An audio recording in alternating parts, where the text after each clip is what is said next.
share to you today the words of wisdom.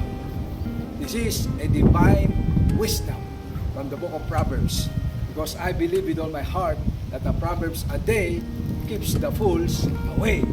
So listen, my friends, and learn this powerful principle for our life.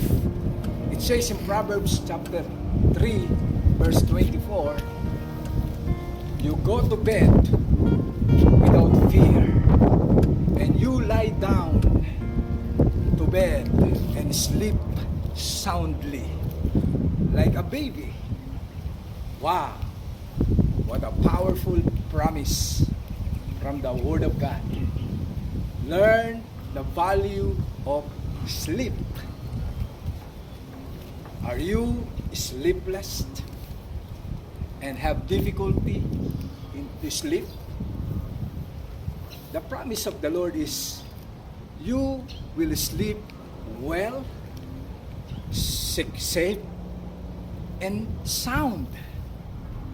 You will rest secured, and your rest is sweet as you trust in Him.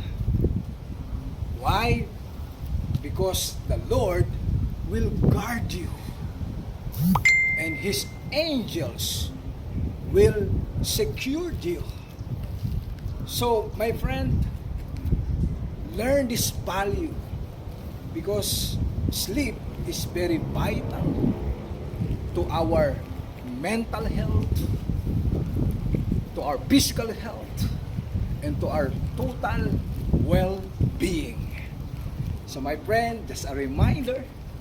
So I declare to you, Shalom, Shalom, peace and grace to you, and then multiply to everyone. God bless you more.